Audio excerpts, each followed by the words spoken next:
Yesterday we have started the study of solutions of solids in liquids. So in that we have studied what are colligative properties. The properties of dilute solution which depend mainly on the number of particles of solute and not on the nature of solute particles are called colligative properties. So there are four colligative properties, namely relative lowering of vapor pressure, elevation in boiling point, depression in freezing point, and lastly osmotic pressure. So we have studied relative lowering of vapor pressure, that is the first colligative property. That means when a solute is added into a solvent, its vapor pressure decreases. That means the vapor pressure of pure solvent is greater than that of the solution, that is P naught minus P is called delta P. So this is lowering of vapor pressure. And then second colligative property is elevation in boiling point. That means when a solute is added into solvent, its boiling point increases. That means the boiling point of solution is greater than the boiling point of pure solvent. So that is elevation in boiling point, delta TB equals boiling point of solution minus boiling point of pure solvent. That is delta TB.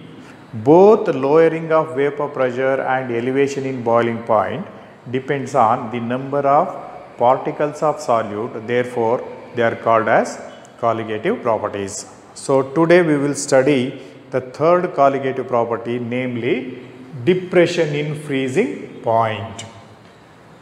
So first we will know what is freezing point. Freezing point of a solvent. What is freezing point? So when water is cooled at 0 degrees centigrade, it becomes ice. That 0 degrees centigrade is called freezing point of water. So what is the definition? The temperature at which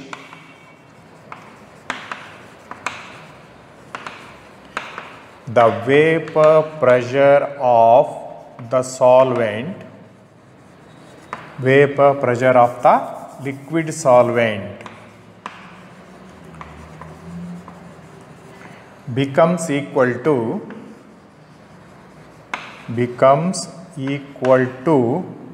the vapor pressure of its solid. So this is the definition of freezing point. The temperature at which the vapor pressure of the liquid solvent becomes equal to the vapor pressure of its solid is known as freezing point. So it will be expressed in the form of graph like this. So this is vapor pressure and this one is temperature axis. So now before that, if a non-volatile solute is added into a volatile solvent,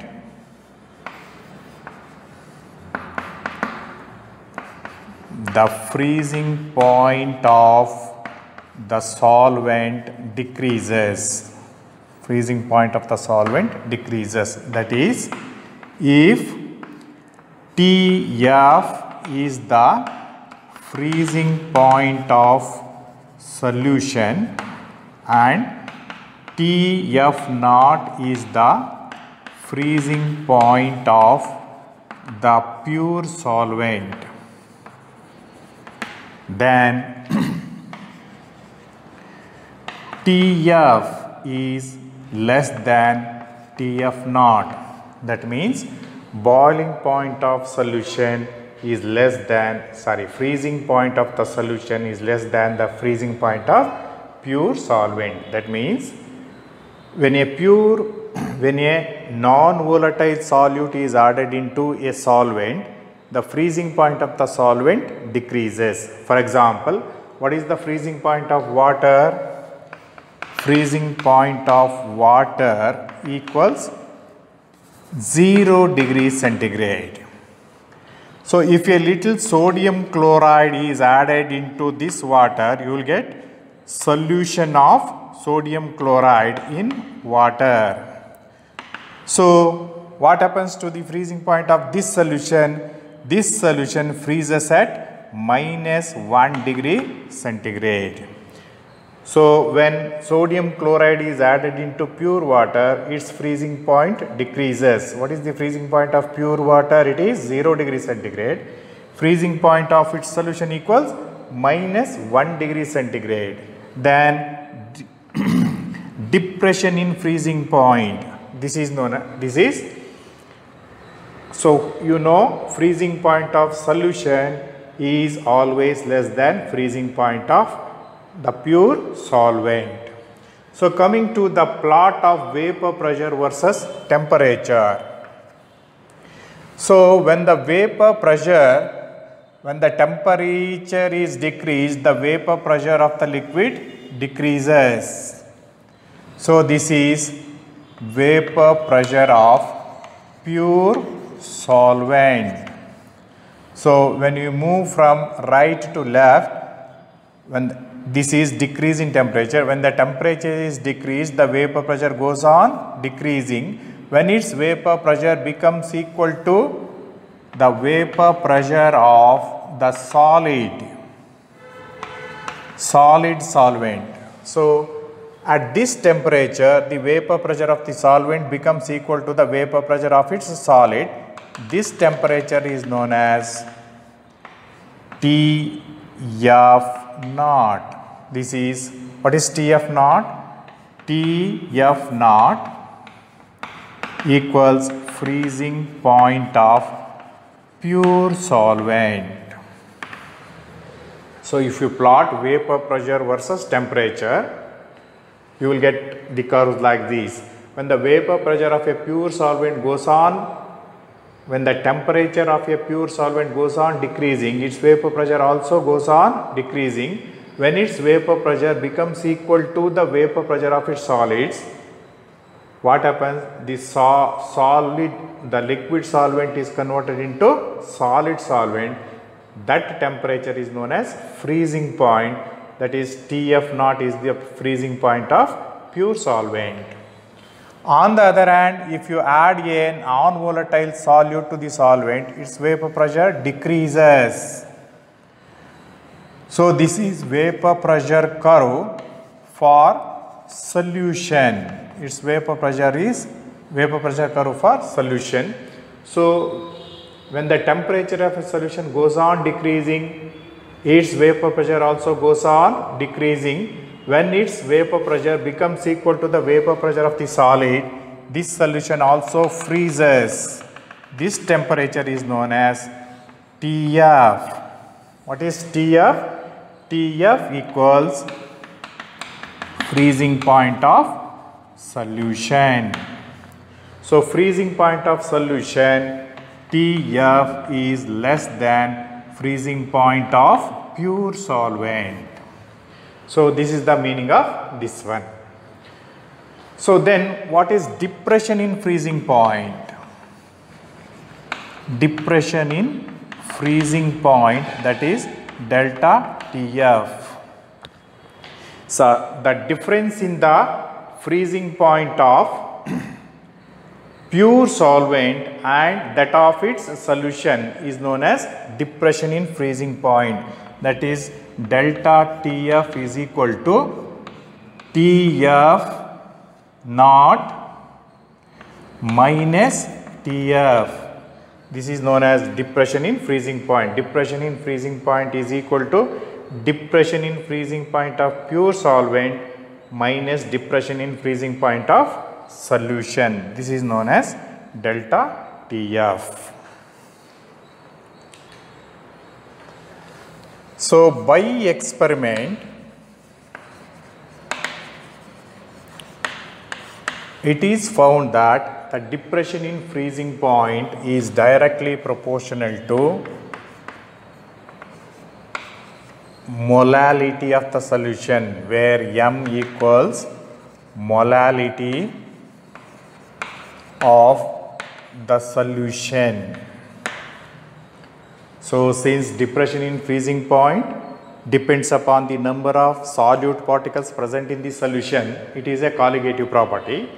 By the experiment, it has been found that depression in freezing point delta Tf is proportional to M, where M is the molality of the solution.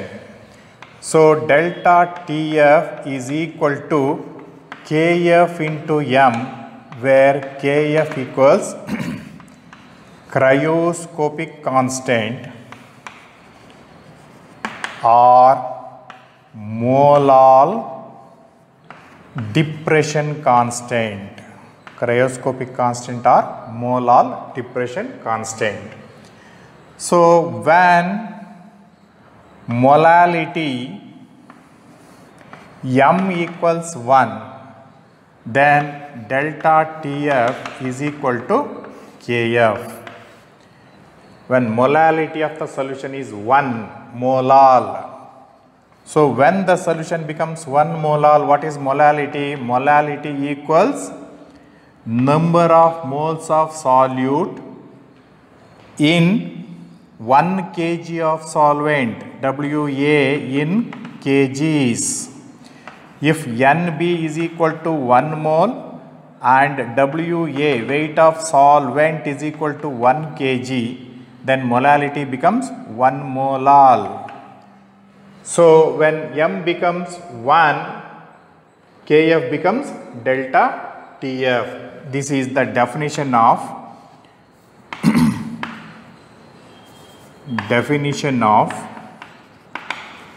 cryoscopic constant K. Cryoscopic constant Kf. What is definition of cryoscopic constant? The depression in the freezing point,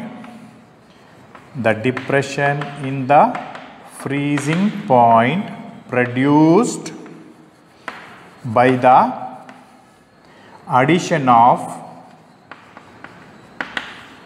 1 mole of solvent to 1 kg of a solvent is known as cryoscopic constant. It is the depression in the freezing point produced by the addition of 1 mole of solute, 1 mole of solute to 1 kg of solvent. So what is the unit of Kf? Unit of Kf equals Kelvin kg mole minus 1, and it is different for different solutions. Sorry, different for different solvents. For example, Kf for water equals 1.86 Kelvin kg mole minus 1. Now let us see how the molar mass of a solute can be calculated by depression in freezing point method. So from we know delta Tf equals Kf into M, where M is the molality. M equals molality. Molality M is equal to what? Wb over Mb into 1000 divided by Wa in grams. So this is weight of solute divided by weight of molar mass of solute into 1000 divided by weight of solvent. So substituting the value of M here, delta Tf is equal to Kf into WB into 1000 divided by MB into WA.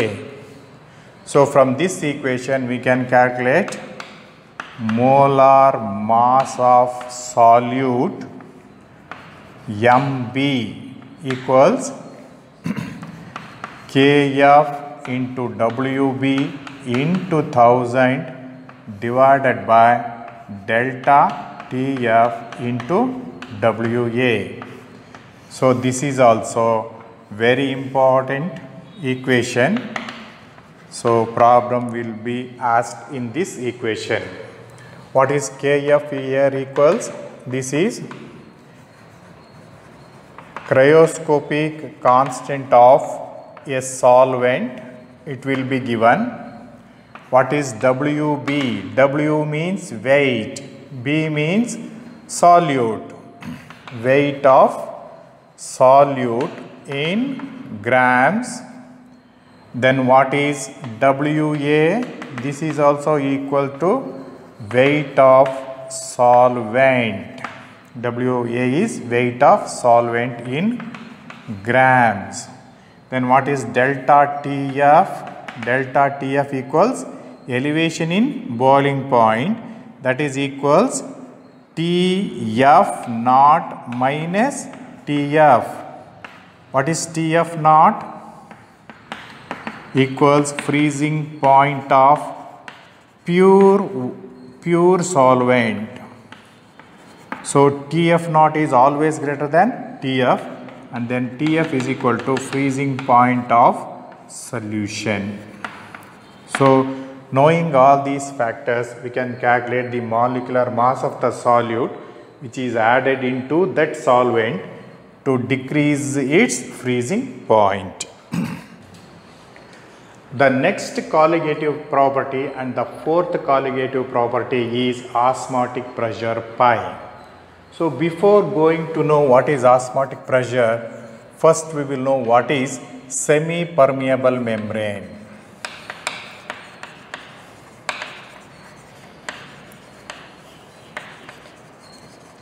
Semi-permeable membrane, it is also called as SPM. So the membrane which allows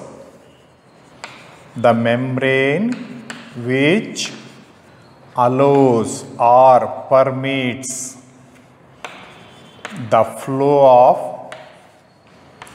solvent but not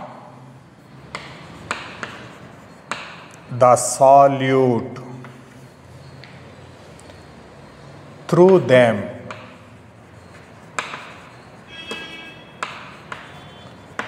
The membrane which allows the flow of solvent but not the solute to pass through them, to flow through them, are called semi-permeable membranes. Example for natural semi-permeable membranes. Example for natural semi-permeable membrane, number 1, parchment paper. Parchment paper, so it is a thin sheet of membrane which is made from the skin of sheep. ಕುರಿ ಚರ್ಮದಲ್ಲಿ ಮಾಡಿರ್ತಕ್ಕಂಥ ಒಂದು ತೆಳುವಾದ ಪೊರೆನ ನಾವು parchment paper ಅಂತ ಕರಿತೀವಿ. Number 2, animal bladder,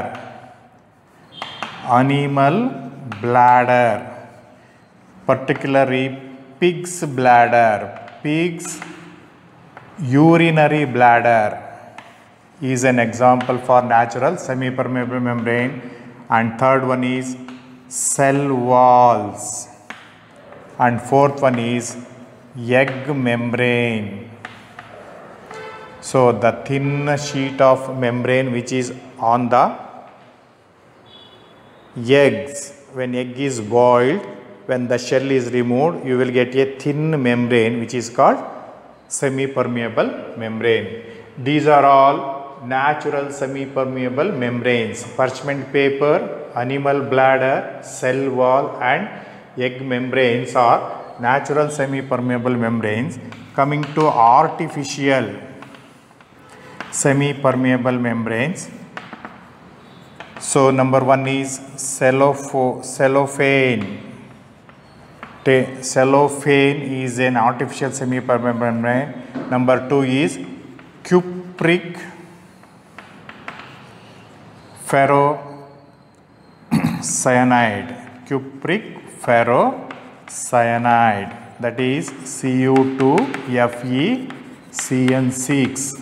These are all the examples for artificial semi-permeable membrane. So first you know what is semi-permeable membrane. The membrane which allows only the solvent particles to pass through them but not the solute particles are called semi-permeable membranes. These are examples for natural semi-permeable membrane and artificial semi-permeable membrane. Coming to osmosis. What is osmosis? For example, this is an inverted Thissell funnel. This is an inverted funnel, Thissell funnel. So in the mouth of which there is a semi-permeable membrane. This funnel is filled with solution of a solute. Solution of a solute. This is solution. So when this funnel filled with solution and its mouth is covered with semi-permeable membrane is inverted in a beaker containing water. So this is water. This is water and this one is semi-permeable membrane and this one is solution. And what is this one is? This one is Thissell funnel. Thissell funnel. So what happens? So this is the level of water here. This is the level of solution here. So what happens? Due to osmosis, the water from the beaker tries to flow into the solution through semi-permeable membrane. As a result, the water level in the funnel rises. This is known as osmosis. This is known as osmosis. Similarly, when dried grapes are put it in water, what happens? The dry grapes size increases. These are dry grapes. When they are put it in water, water will enter into the body of the grapes and the size of the grape increases. Here water will flow from outside into the grapes. So this is also osmosis. Another example, say for example, small mangoes are used for preparing pickles. When mangoes are kept in a strong solution of sodium chloride, so this is NaCl, it is very strong solution. What happens?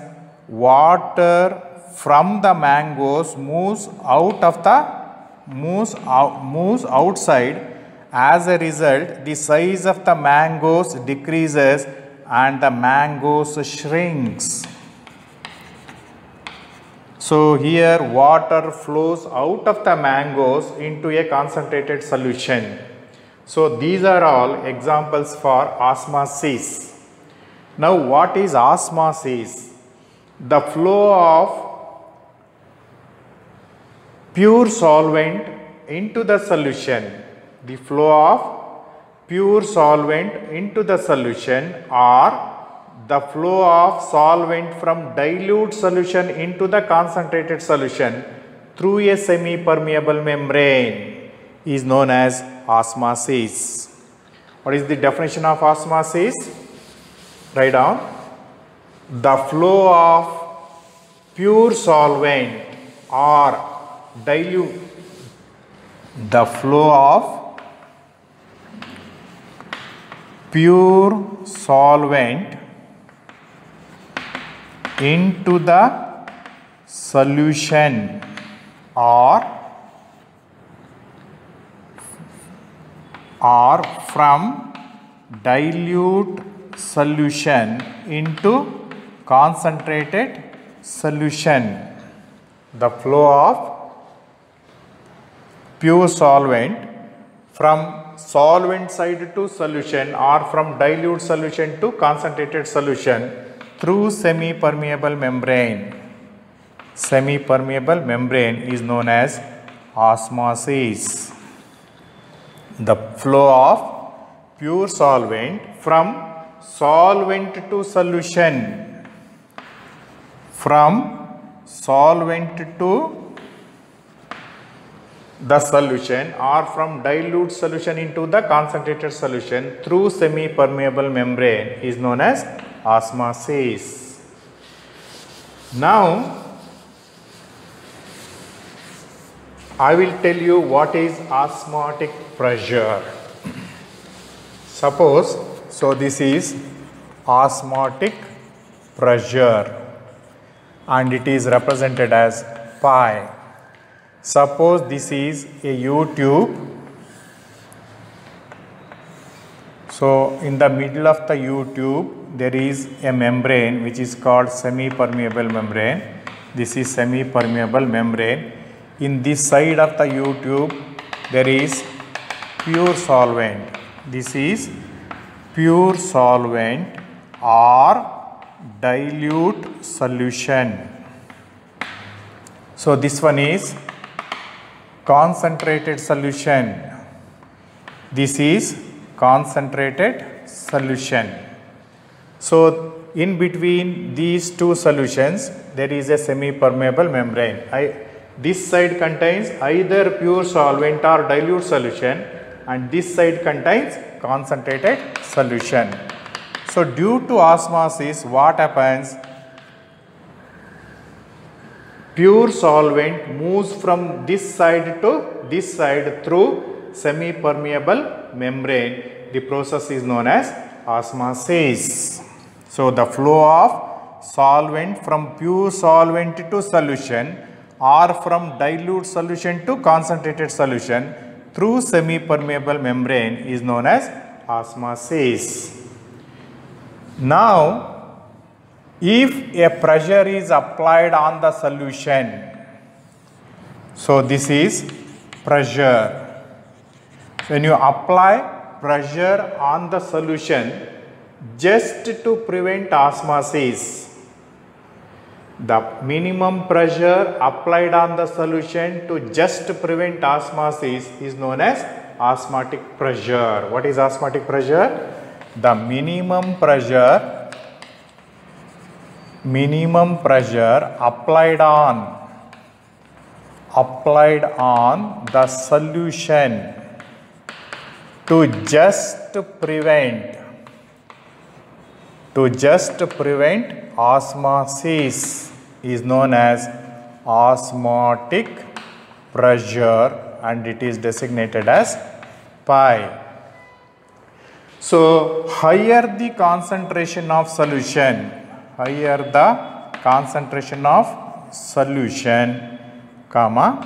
greater is its osmotic pressure.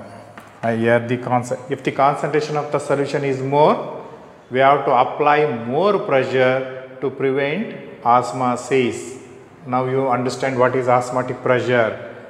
So if there is no pressure, there is flow of solvent from this side, from pure solvent to solution. To prevent this osmosis, we can apply pressure on the solution side. The minimum pressure which is applied on the solution to just prevent osmosis is known as osmotic pressure. So osmotic pressure, higher the concentration of solution, greater is the osmotic pressure. And also now we can conclude that osmotic pressure depends on the concentration of the solution. Higher the concentration, higher is the osmotic pressure. Lower the concentration, lower is the osmotic pressure. So since it depends upon the number of particles of solute, it is a colligative property. Osmotic pressure is a colligative property. So if excess pressure is applied on this solution, so if pressure sufficient to prevent osmosis is applied, that is known as osmotic pressure. If excess pressure is applied on the solution, what happens? The flow of solvent takes place from solution side to pure solvent side. This is known as a reverse osmosis. I will come it to later on.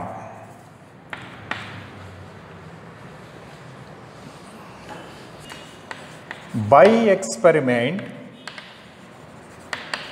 it is found that osmotic pressure is directly proportional to C, where C is molarity of the solution. Osmotic pressure is directly proportional to molarity. Relative lowering of vapor pressure is equal to mole fraction of the solute. Elevation in boiling point or depression in freezing point is directly proportional to molality, whereas osmotic pressure is directly proportional to molarity of the solution. Or pi is equal to K into C, where K is constant and K is equal to RT. This constant K is equal to RT, where R equals, here it is called solution constant or gas constant. It is similar to gas constant. T equals absolute temperature and concentration, molarity. C is equal to NB divided by V in liters. Molarity is equal to number of moles of solute per liter of solution, that is NB is equal to V in liters. So it is also equal to, what is NB? Number of moles of solute can be written as WB over MB, and volume in liters. To convert it to cc, 1000 divided by V in cc. So this is the definition I have told for molarity. Molarity C is equal to WB over MB into 1000 divided by V. K and C here, pi is equal to RT into WB over MB into 1000 divided by V in cc. So from this equation we can calculate molar mass of the solute. So molar mass of the solute, MB is equal to what? WBRT over pi V into 1000 V in cc. So volume ಅನ್ನು cc ನಲ್ಲಿ ಕೊಟ್ಟಿದಾಗ ಈ formula ಹಾಕೋಬೇಕು. Volume ಅನ್ನು litres ಅಲ್ಲಿ ಕೊಟ್ಟಿದ್ರೆ 1000 ಅನ್ನು ಹಾಕೋಬಾರ್ದು. So this is also very important equation for the calculation of molar mass of the solute by osmotic pressure methods. So now we will study what are isotonic solution, hypertonic solution and hypotonic solutions. These are all very important. What is isotonic solution?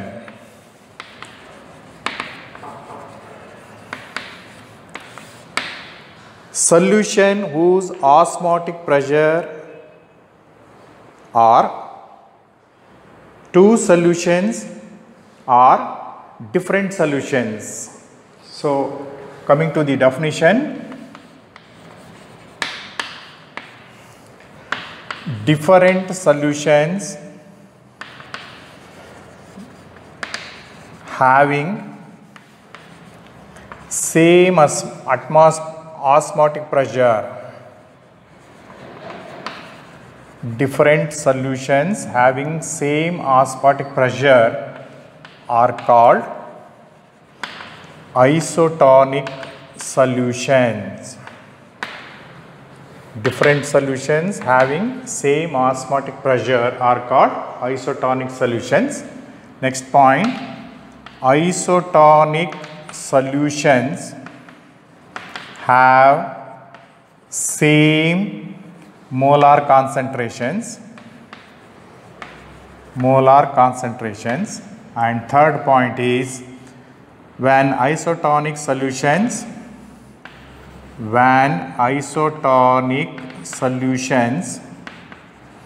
are separated by semi-permeable membrane, there will be no flow of solvent on either side of the membrane. Example, so let us coming to the example, RBC solution in red blood corpuscle. RBC is isotonic with 0.9% NaCl solution. Solution in red blood corpuscle is isotonic with 0.9% sodium chloride solution. 0.9% sodium chloride solution is also called as normal saline. Say for example, suppose this is a beaker containing red blood cell. So this solution is filled with 0.9% NaCl solution, and this is also called as normal saline. The solution in RBC, this is RBC solution, and the outer surface of the cell is known as semi-permeable membrane. So here water will not go out of the cell and water will not come into the cell. So this solution, that means the solution within the cell and the solution outside the cell, these two solutions are called isotonic solutions. What are isotonic solutions? Solutions or different solutions having same osmotic pressure are called isotonic solution. That means osmotic pressure of solution 1 is equal to osmotic pressure of solution 2. Here solution 1 is 0.9% NaCl solution, and this one solution 2 is solution in RBC. So these two solutions are called isotonic solutions because the osmotic pressure of this solution, that means solution in RBC, is similar to the osmotic pressure of normal saline. Their concentrations are same. There will be no flow of solvent on either side of the membrane. Such solutions are called isotonic solutions. So when red blood cells are placed in 0.9% NaCl solution, there will be no osmosis or there will be no flow of solvent on either side of the membrane. Such solutions are called isotonic solutions. Then coming to hypertonic solution.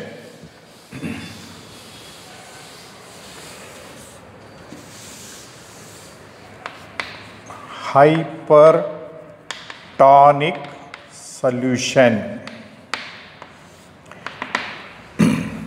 The solution whose osmotic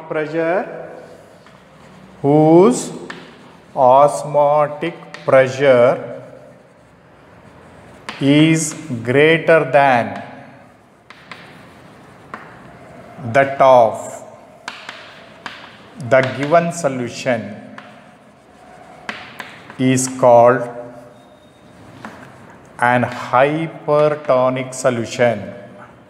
Hypertonic solution, that is pi 1 is greater than pi 2. So pi 2 is given solution, namely RBC. For example, if RBC is placed in,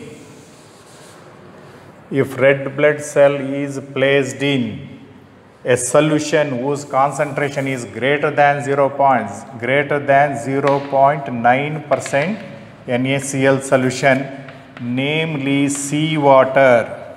In seawater, the concentration of sodium chloride is greater than 0.9%, or any solution whose concentration is greater than 0.9% NaCl. What is this one? This one is RBC. So the solution in RBC is a dilute solution, whereas the solution outside this cell is an hypertonic solution. This is hypertonic solution. Hypertonic solution. What happens now? This is dilute solution and this one is concentrated solution. As a result of osmosis, water will flow out of the RBC. As a result, the cell shrinks. The size of RBC becomes very small. So this is what happens when RBC is kept in an hypertonic solution. Cell shrinks. So what is an hypertonic solution? Solution whose osmotic pressure is greater than that of the given solution is called hypertonic solution. Hypertonic solution concentration is more. For example, when sodium chloride, when RBC is kept in solution whose concentration greater than 0.9% NaCl or seawater, what happens? So water flows out of the cell and as a result the shell shrinks. So this is hypertonic solution. Then what is hypotonic solution? Hypotonic solution. Solution whose osmotic pressure is less than the given solution is called an hypotonic solution. The solution whose osmotic pressure is less than the given solution is called hypotonic solution. Hypotonic solution. That means pi 1 is less than pi 2. So osmotic pressure of the solution is less than the osmotic pressure of the given solution. For example, when RBC is placed in an hypotonic solution, suppose this is RBC and this is hypotonic solution, means solution less than 0.91% NaCl solution. This solution is known as hypotonic solution. Hypotonic solution. What happens? The water will flow into the cell. This solution becomes concentrated solution and the outside solution becomes dilute solution. As a result, the water will flow into the cell and as a result the size of RBC increases. So the cell swells. Size of the cell increases. So this is what is known as hypotonic solution. Solution whose osmotic pressure is less than the given solution is known as hypotonic solution. Example, when RBC is kept in solution whose concentration is less than 0.9%, this solution is hypotonic solution. When RBC is kept in hypotonic solution, the cell swells due to the flow of water into the cell from outside. So this is the difference between isotonic solution, hypertonic solution, hypotonic solution. In isotonic solution, there will be no flow of solvent on either side of the cell. In hypertonic solution, water will flow out of the cell and the cell shrinks. In hypotonic solution, water will flow into the cell and the cell swells. So this is the meaning of isotonic solution, hypertonic solution, hypotonic solution. Same osmotic pressure, higher osmotic pressure, lower osmotic pressure.